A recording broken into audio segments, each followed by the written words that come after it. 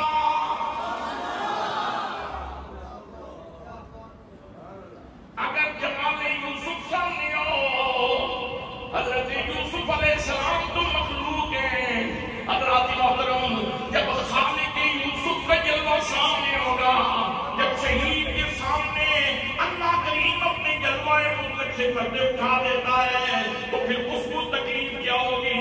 حضرات محترم میں نے بھی دنیا چھوڑ جانا ہے، آپ نے بھی دنیا چھوڑ جانا ہے، میرے دوستوں مر جانا ہے۔ کل نفس ذائقۃ الموت، ہر نفس نے موت کو چکھنا ہے، لیکن لوگوں میری پاک نبی صلی اللہ علیہ وسلم کی سنت کے سامنے میں ڈر جاؤ۔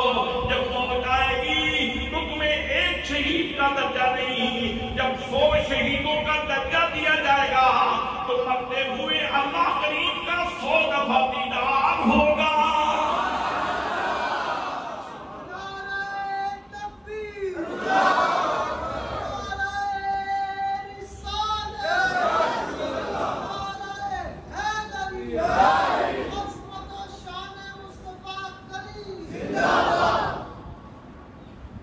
پھر جنازہ پڑھنے والے دیکھیں گے یہ مسکراتا جا رہا ہے، نشان مرد مومن ماتو گویا جو مر غائب تبسم پر لبے اوست۔ میں تمہیں بتاتا ہوں کہ بندہ مومن کی نشانی کیا ہے۔ جب اس کے اوپر موت آتی ہے تو اس کے چہرے کے اوپر تبسم رقص کر رہا ہوتا ہے، چہرے کے اوپر تبسم ہوگا، مسکراہٹیں تیرے چہرے کے اوپر کھیل رہی ہوگی۔ واقفان حال کو پتہ چل جائے گا کہ یقیناً یہ نواز دیا گیا ہے، اور اس وقت تیرا حال کہہ رہا ہوگا اے احمد مرسل نور خدا، تیری ذات صفا کا کیا کہنا، اے احمد مرسل۔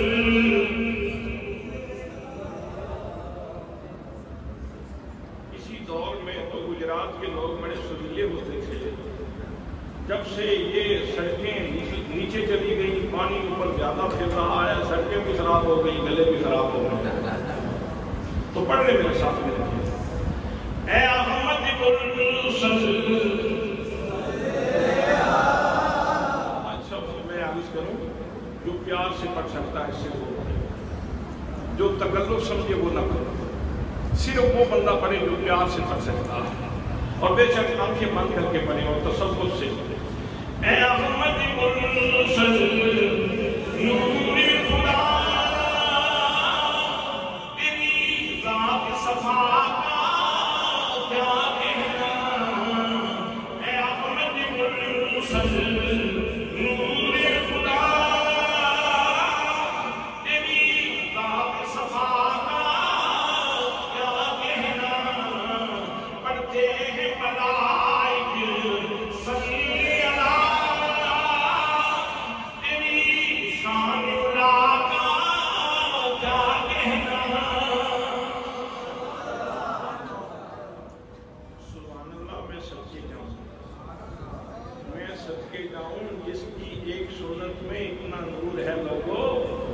جس ہستی کی ایک سنت میں اتنا نور ہے، اتنا فیض ہے، اس کی پوری زندگی کی برکتیں کتنی ہوں۔ سبحان اللہ، سبحان اللہ، سبحان اللہ، سبحان اللہ، سبحان اللہ۔ اچھا یہاں ایک اور بات بھی عرض کروں، لقد کان لکم فی رسول اللہ اسوۃ حسنہ، یقیناً تم سب کے لیے میرے محبوب صلی اللہ علیہ وسلم کی زندگی میں بہترین نمونہ موجود ہے، حسن کا سامان موجود ہے۔ یہاں اسوہ کاملہ بھی کہا جا سکتا تھا، لیکن اسوہ کاملہ نہیں فرمایا گیا، اسوہ حسنہ کہا گیا، اسوہ حسنہ کہا گیا۔ آپ توجہ کریں گے تو اگلا جملہ کہوں گا، اسوہ حسنہ کہا گیا ہے، کاملہ نہیں کہا گیا۔ کاملہ کہا جاتا تو بات پھر بھی بڑی اچھی تھی، لیکن یہاں اسوہ حسنہ کہا گیا ہے۔ تو حضرت داتا گنج بخش علی حجویری رحمۃ اللہ تعالیٰ علیہ کے شیخ، آپ کے شیخ حضرت سراج الدین توسی ارشاد فرماتے ہیں، حسنہ ہر اس چیز کو کہتے ہیں جس کے اوپر اللہ کی پیار کی نظر ہو۔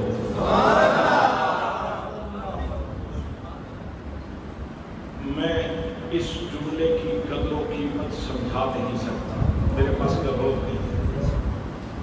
اس جملے کی قدر و قیمت سمجھا سکتا ہے تو شہید کربلا امام حسین سمجھا سکتا ہے۔ حسنہ کسے کہتے ہیں؟ حسنہ کسے کہتے ہیں؟ علی اکبر دے دیا، علی اصغر دے دیا، علم محمد دے دیے، قاسم دے دیے، سارا خاندان دے دیا، تیرے پیار کی نظر چاہیے، تیری پیار کی نظر چاہیے، تیرے پیار کی نظر چاہیے۔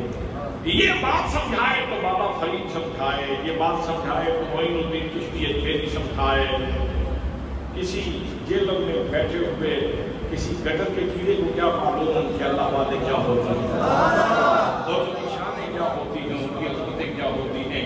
حضرات محترم، اس بات کی لطافت کے حسنہ کیا ہے یہ سمجھائے تو مغز قلندر ڈھیرا شریف کا نبات اعظم ضیاء الامت حضرت جسٹس پیر محمد کرم شاہ الازہری سمجھائے۔ میرے دوستو، اللہ فرماتا ہے لَقَدْ كَانَ لَكُمْ فِي رَسُولِ اللَّهِ أُسْوَةٌ حَسَنَةٌ، میرے رسول صلی اللہ تعالیٰ علیہ وسلم کی حیات مبارکہ میں تمہارے لیے بہترین نمونہ موجود ہے۔ اگر آسان کروں تو یوں ہو سکتا ہے، میرے آقا کی حیات مبارکہ کے سال کتنے ہیں؟ ظاہری حیات مبارکہ کے سال، ویسے تو آج بھی میرے آقا زندہ ہے، کل بھی زندہ تھے، آج بھی زندہ ہے۔ میں جو کلمہ پڑھتا ہوں میرا کلمہ مجھے یہی کہتا ہے، میں جو اذان پڑھتا ہوں میری اذان مجھے یہی کہتی ہے کہ اللہ کا نبی آج بھی زندہ ہے۔ میں جو اقامت پڑھتا ہوں میری اقامت بھی یہی کہتی ہے کہ اللہ کا نبی آج بھی زندہ ہے۔ میں جو نماز پڑھتا ہوں میری نماز بھی مجھے یہی فتویٰ دیتی ہے کہ اللہ کا نبی کل بھی زندہ تھا، اللہ کا نبی آج بھی زندہ ہے۔ وہ بات لمبی ہو جائے گی، میں تفصیل میں نہیں جانا چاہتا۔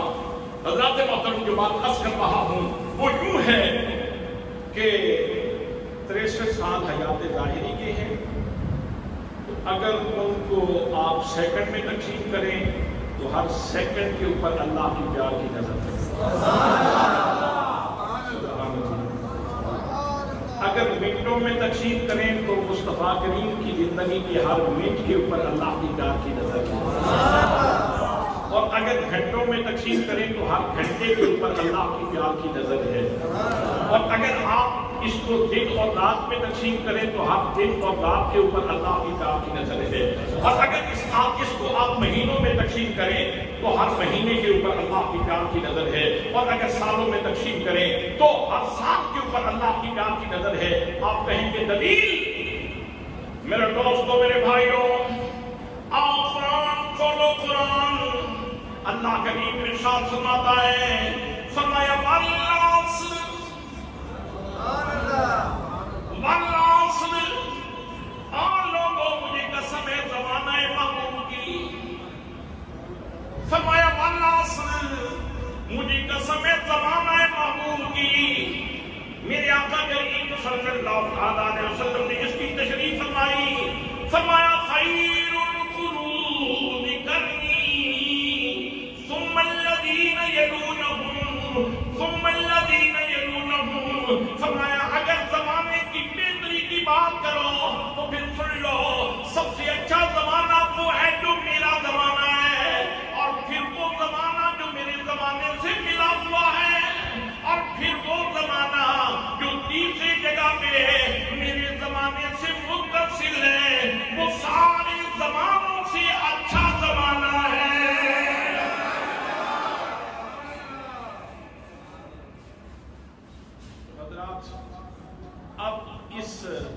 جو اسوہ حسنہ ہے اس کا فیضان بھی دیکھیں گے. اچھا 63 سالہ زندگی چشمہ فیاض 63 سالہ اور فیض لینے والے کتنے ہیں؟ فیض لینے والے کتنے ہیں؟ جھولیاں کتنی ہیں؟ یہ دیکھیں جھولیاں کتنی ہیں. میری زندگی بھی ایک جھولی ہے. علامہ اشتیاق صاحب کی زندگی بھی ایک جھولی ہے. علامہ بشیر صاحب کی زندگی بھی ایک جھولی ہے. علامہ مہر حیات کی زندگی بھی ایک جھولی ہے. یہ ہمارے صاحب امامہ ان کی زندگی بھی ایک جھولی ہے. حافظ معظم کی زندگی بھی ایک جھولی ہے. کتنے دامن ہیں آپ سب کی زندگیاں ایک جھولی ہے. جناب صدیق اکبر سے لے کر کے حضرت علی مرتضیٰ سے لے کر کے حضرت زید بن حارثہ سے لے کر کے حضرت خدیجہ الکبریٰ سے لے کر کے صبح قیامت تک جتنے مومن اور جتنے مسلمان ہیں ان سب کی زندگیاں وہ کاسہ سواری ہیں اور مصطفیٰ کی زندگی وہ چشمہ فیاض ہے. سبحان اللہ. سارے لوگ بھی مستفید ہو جائیں تو میرے نبی کی صحابت میں کوئی کمی نہیں آتی. لیکن میرے دوستو یہاں ایک بات اور بھی یاد رکھنا. جب بھی نبی کریم صلی اللہ علیہ وسلم کی کسی ادا کو اپنانے لگو تو یاد رکھنا پہلے پیار کا دیا جلا لینا. اگر پیار کا دیا نہ جلایا تو پھر نکالی رہ جائے گی, سنت نہیں بنے گی. اس طرح دیکھیں تو مسجد نبوی میں نبی کریم صلی اللہ علیہ وسلم کے پیچھے بھی 2 قسم کے نمازی کھڑے تھے. کچھ وہ تھے جو بغیر پیار کے پڑھ رہے تھے, ان کو نماز نے کوئی فائدہ نہیں دیا, لیکن صدیق اکبر پیار سے پڑھ رہے تھے, فاروق اعظم پیار سے پڑھ رہے تھے, عثمان غنی پیار سے پڑھ رہے تھے, علی حیدر کرار پیار سے پڑھ رہے تھے, حضرت بلال حبشی پیار سے پڑھ رہے تھے, جناب حضرت عبداللہ ابن مسعود پیار سے پڑھ رہے تھے. اس لیے جب بھی نبی کریم صلی اللہ علیہ وسلم کی سنت کو زندہ کرنے کا مرحلہ آئے, جب عمل کرنے کا مرحلہ آئے تو پہلے پیار ضروری ہے. اس کو علماء نے اصطلاحی زبان میں 3 حصوں میں تقسیم کیا ہے. وہ فرماتے ہیں اطاعت کی 3 قسمیں ہیں. ایک اطاعت ہوتی ہے اطاعت بالغرض, کسی غرض کی وجہ سے اطاعت کرنا, تو اس میں دوام اور خلوص نہیں ہوتا. جب تک غرض متعلق رہے گی تو اطاعت ہوتی رہے گی, اور جب غرض ختم ہو جائے گی تو اطاعت ختم ہو جائے گی. دوسری قسم ہوتی ہے اطاعت بالخوف, خوف کی وجہ سے اطاعت کرنا. جیسے اسکول میں استاد سے ڈرتے ہوئے بچے اطاعت کرتے ہیں, جب تک خوف رہا تو اطاعت ہوتی رہی, اور جب خوف ختم ہوا تو اطاعت ختم ہو گئی. حضرات اس میں بھی دوام نہیں ہوتا اور خلوص نہیں ہوتا. تیسری قسم ہے اطاعت کی, جسے اطاعت بالمحبت کہتے ہیں.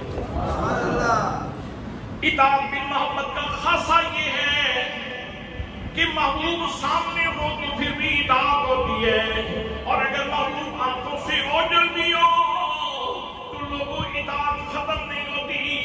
اس میں دوام بھی ہوتا ہے, اس میں خلوص بھی ہوتا ہے, اس میں پیار موجود ہوتا ہے.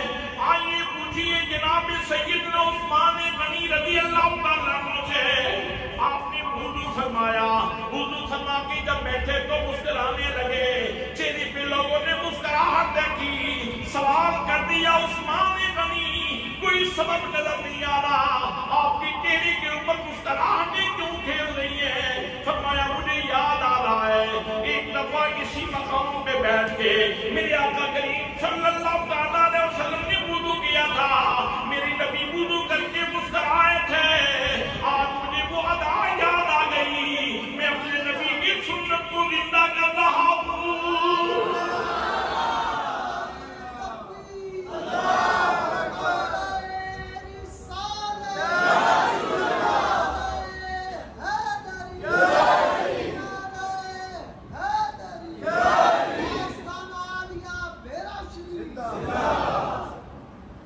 جناب سیدنا فاروق اعظم رضی اللہ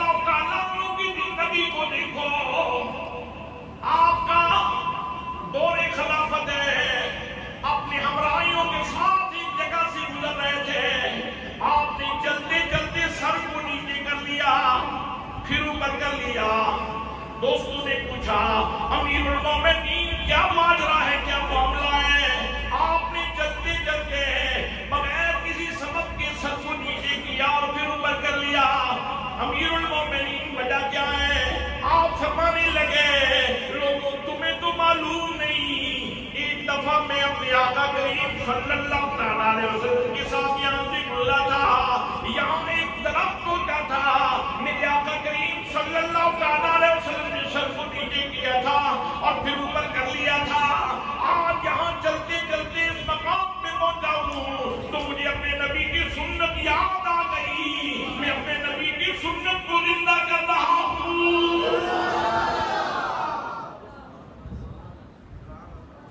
فرمانے لگے نماز محبت ادا کر رہا، نماز محبت ادا کر رہا، کسی کی ادا کو ادا کر رہا،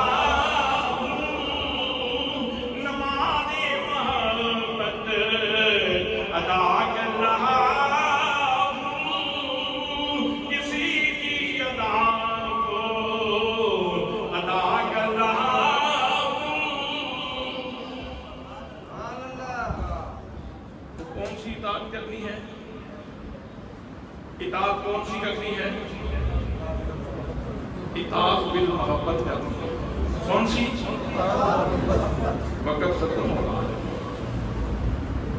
وقت ختم ہو رہا ہے، اطاعت کرنی ہے تو اطاعت کے لیے، اطاعت بالمحبت کے لیے ضروری ہے کہ محبت دل کے اندر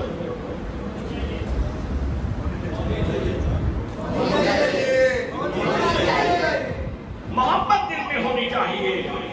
لیکن یہ جو حضرت دل ہے نا، یہ بھی اتنی جلدی قائل نہیں ہوتے میاں،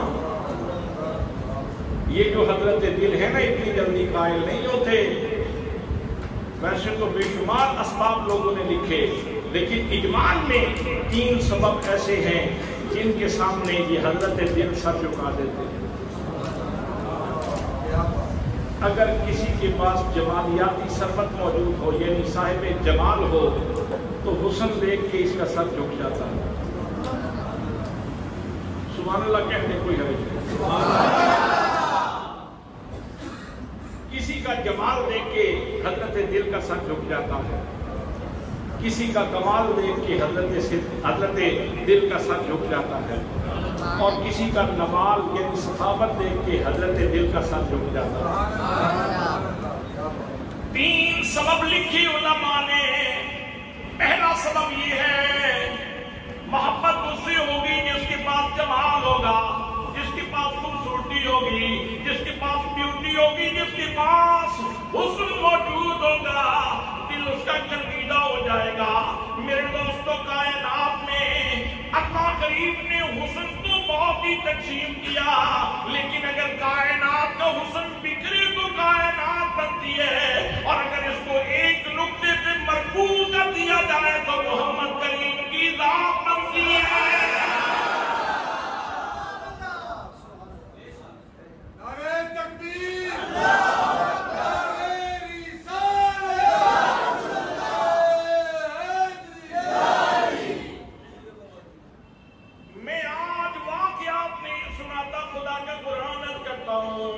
میرا رب ارشاد فرماتا ہے، فرمایا الذی یراک حین تقوم،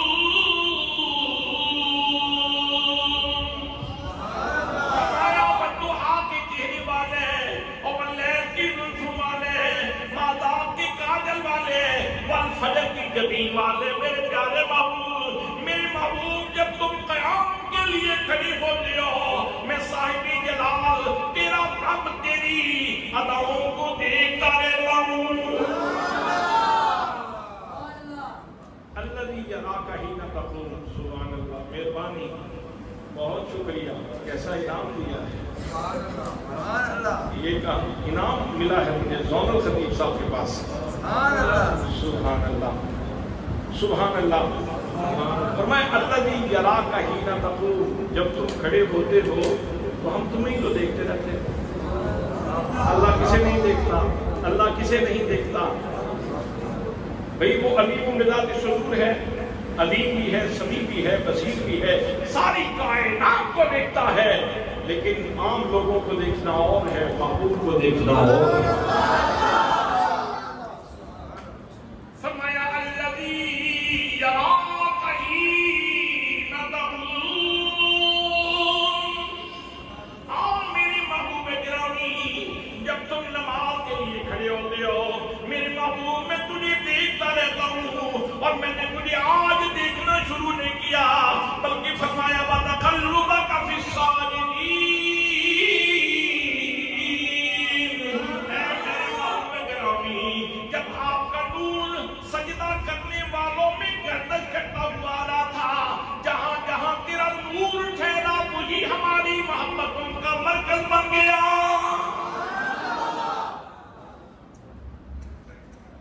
جب نور جبین آدم میں تھا تو ہم اس کی وجہ سے آدم کو دیکھتے رہے۔ یہ نور حضرت شیش کے پاس پہنچا تو شیش ہماری نگاہ محبت کا مرکز بن گئے۔ یہ نور جناب نوح علیہ السلام کے پاس پہنچا تو جناب نوح ہماری محبتوں کا مرکز بن گئے۔ یہ نور جناب ابراہیم علیہ السلام کے پاس پہنچا تو جناب ابراہیم علیہ السلام ہماری محبتوں کا مرکز بن گئے۔ اللہ کی محترم صدقے جائیے میرے آقا کریم صلی اللہ علیہ وسلم کے مقام محبوبیت میں صدقے جاؤ، جہاں نور ٹھہر گیا وہاں پہ اللہ کے پیار کی نظر ٹھہر گئی۔ چلتے چلتے یہ نور سفر کرتے کرتے جناب عبد المطلب کے پاس، جناب حضرت عبداللہ کے پاس، پھر مائی آمنہ کے پاس، پھر مائی آمنہ کی گود میں، پھر زمانہ کہہ رہا تھا وہ درود تجھے بی بی آمنہ تیری جان پر بھی سلام، وہ درود تجھے بی بی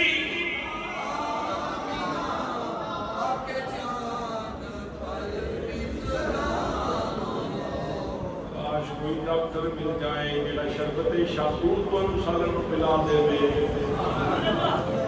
وہ درود تجھے بی بی آمنہ تیری جان پر بھی سلام، وہ درود تجھے بی بی آمنہ تیری جان پر بھی سلام،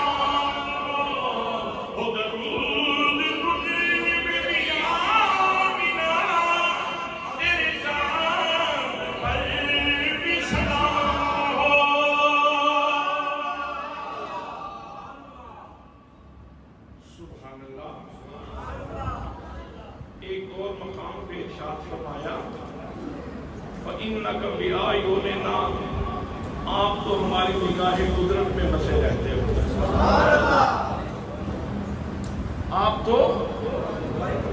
آپ تو ہماری نگاہ قدرت میں ہی بسے رہتے ہو۔ سبحان اللہ، آپ تو ہماری نگاہ قدرت میں ہی بسے رہتے ہو۔ یہ کون کہہ رہا ہے؟ یہ گلاب بنانے والا کہہ رہا ہے، یہ موتیا بنانے والا کہہ رہا ہے، یہ چاند کو چاندنی دینے والا کہہ رہا ہے، یہ کائنات میں حسن بانٹنے والا کہہ رہا ہے۔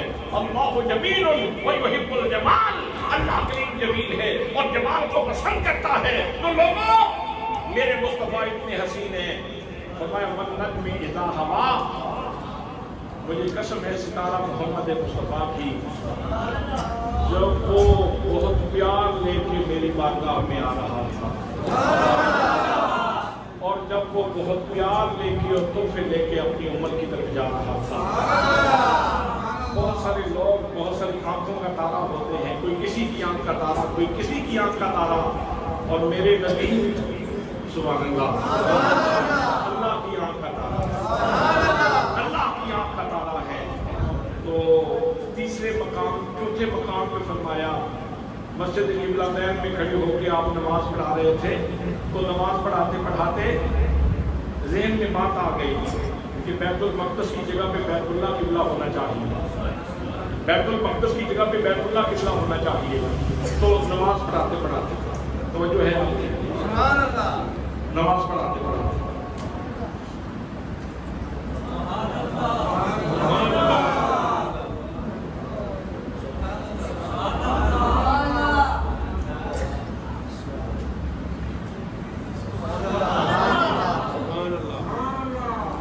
حرف سوال نہیں، ایک حرف نہیں بولا، ایک لفظ نہیں بولا، لیکن کبھی کبھی اشارے کی زبان عبادت سے زیادہ بلیغ ہوتی ہے.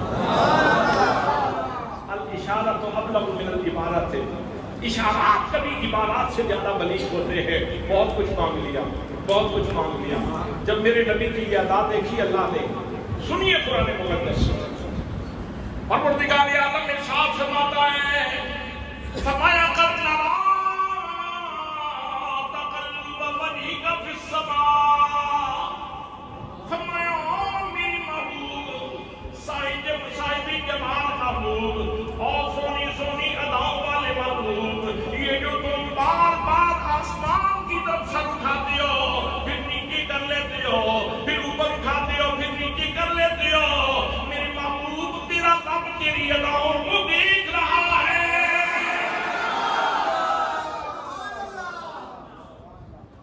علماء کی پوری کہکشاں موجود ہے. بات یوں بھی ہو سکتی تھی قد نرا وجہ کا کہ ہم تیرے چہرے کو دیکھ رہے ہیں. اگر بات اس طرح ہوتی تو پھر اس ادا کا نہیں پتہ چلنا تھا کہ ادا کیا تھی. ویسے اس ادا کے اندر کوئی نماز ہے، روزہ ہے. میں اپنے ان دوستوں سے پوچھنا چاہتا ہوں جو سارا زور اسی بات پہ لگاتے ہیں نماز پڑھو، روزہ رکھو، حج کرو، ساری باتیں ٹھیک ہے کرنی چاہیے، نماز پڑھنی چاہیے، قرآن کا حکم ہے. روزہ رکھنا چاہیے، قرآن کا حکم ہے. حج کرنا چاہیے، قرآن کا حکم ہے. عمرہ کرنا چاہیے، قرآن کی تعلیمات ہیں. لیکن مصطفیٰ کی اداؤں میں ڈوبنا بھی یہ بھی قرآن کی تعلیمات ہے. یہ بھی قرآن کی تعلیمات ہیں. یک چشم گل نہ بنو، بالکل بنو. دونوں آنکھوں سے دیکھو، ان کی سنتوں کو بھی دیکھو، ان کی سیرت کو بھی دیکھو، ان کی اداؤں کو بھی دیکھو. فرمایا قد نرا تقلب وجهك في السماء، پیارے محبوب ہم آپ کی اداؤں کو دیکھ رہے ہیں. بار بار تیری تو اوپر کرتے ہو پھر نیچے کر لیتے ہو، ہم تیری اداؤں کو دیکھ رہے ہیں.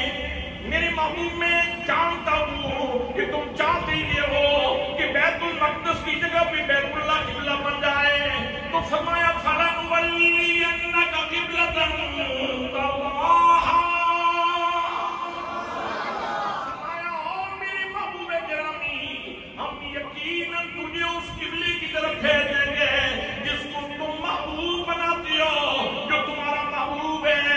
حضرات محترم، یہاں قبلہ نکرہ ذکر کیا، ترضاہا کے ساتھ صفت بیان کی.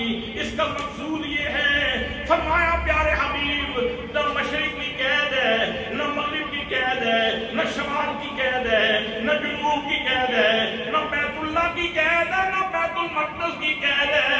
آپ تو تیری عطا کی ہے، محبوب کی طرف تیرا چہرہ پھر جائے گا، ادھر ہم قبلہ پھیر دیں گے.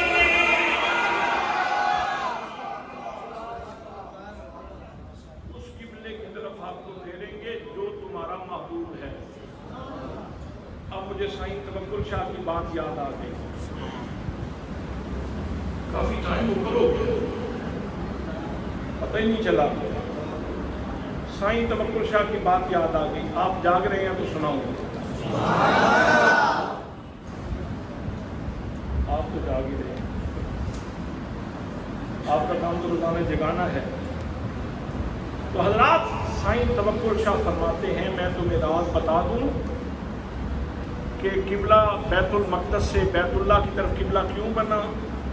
وہ راز بتا دوں. سائیں توکل شاہ فرماتے ہیں، امبالوی رحمت اللہ تعالی علیہ فرماتے ہیں یہ جو قبلہ ہے نا کعبۃ اللہ جہاں موجود ہے، یہاں کمرہ ہو یا نہ ہو، اس جگہ کے اوپر اللہ کی ذاتی تجلیات نازل ہوتے ہیں. اور حقائق کی دنیا میں حقیقت محمدیہ حقیقت کعبہ کی عاشق ہے ان تجلیات کی وجہ سے، حقیقت کعبہ کی عاشق ہے حقیقت محمدیہ ان تجلیات کی وجہ سے۔ تو جب میرے آقا نے اپنے اس عشق کا اظہار کیا تو اللہ نے اپنے نبی کے عشق کا بھرم رکھ دیا، فرمایا فَوَلِّ وَجْهَكَ شَطْرَ الْمَسْجِدِ الْحَرَامِ۔ اور میری سونی داؤ والے محبوب، میرے نبی چہرہ پھیرنا تیرا کام ہے، قبلہ پھیرنا میرا کام ہے۔ حضرات محترم، میں یہاں کہا کرتا ہوں عالم نماز پڑھنے کے لیے قبلے کی طرف رخ کرنے کا محتاج ہے، فاضل نماز پڑھنے کے لیے قبلے کی طرف رخ کرنے کا محتاج ہے، محقق نماز پڑھنے کے لیے قبلے کی طرف رخ کرنے کا محتاج ہے، مدقق نماز پڑھنے کے لیے قبلے کی طرف رخ کرنے کا محتاج ہے، ولی نماز پڑھنے کے لیے قبلے کی طرف رخ کرنے کا محتاج ہے، غوث نماز پڑھنے کے لیے قبلے کی طرف رخ کرنے کا محتاج ہے، صحابی نماز پڑھنے کے لیے قبلے کی طرف رخ کرنے کا محتاج ہے۔ لیکن لوگوں یاد رکھو قبلہ بننے کے لیے نگاہ مصطفیٰ کا محتاج ہے۔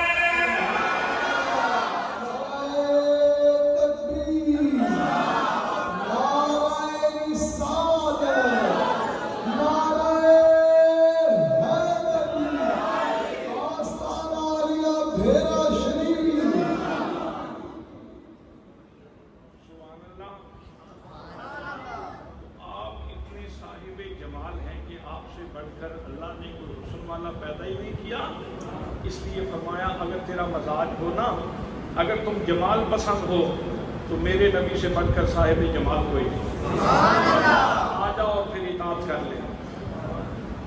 اور دوسری چیز جس کے سامنے حضرت دل سر جھکاتے ہیں وہ کمال ہے، تو کمال کی باتیں عرض کروں گا تو میں کیا عرض کروں، یہ تو سارا سال آپ سنتے رہتے ہیں کہ میرے آقا کے کمالات کیا ہیں، آنکھ نکلی ہو، ہاتھوں میں پکڑی ہوئی ہو، ڈھیلا تلی کے اوپر رکھا ہوا ہو اور آگے کوئی کہے کہ یا رسول اللہ میری آنکھ نکل گئی، تو یہ نہیں فرمایا کہ میں کوئی آئی اسپیشلسٹ ہوں، یہ نہیں فرمایا، بلکہ میرے آقا نے وہ ڈھیلا پکڑا اور پکڑ کے یہاں رکھ دیا، تو جو ریشے ٹوٹے ہوئے تھے جب میرے آقا نے وہ ڈھیلا رکھا نا تو ان سب نے محبوب کا حکم سمجھ کے ٹوٹے ہوئے ریشوں نے ایک دوسرے کے ساتھ جبھی لگا لیا۔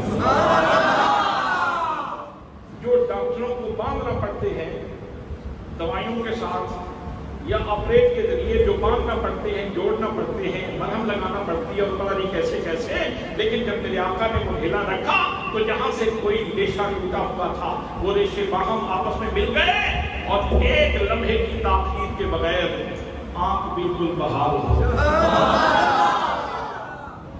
بھئی جن کو آنکھیں ملی، جن کو خیرات ملی، وہ اگر کہیں تو ان کا بجا ہے اے احمد مرسل نور خدا، تیری ذات صفا کا کیا کہنا، اے احمد مرسل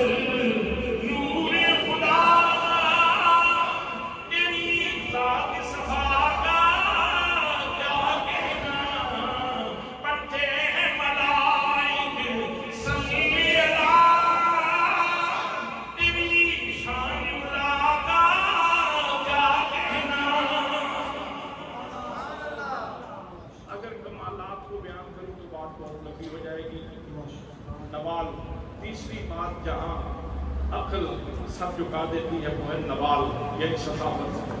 تو سخاوت کی کیا کہنے، قرآن کہتا ہے وَأَمَّا السَّائِلَ فَلَا تَنْهَرْ، محبوب سائل آئے جو بھی مانگے، عزت مانگے، دولت مانگے، شہرت مانگے، کھانا مانگے، کپڑے مانگے، جو بھی مانگے، خالی نہیں لوٹانا، عطا فرما کے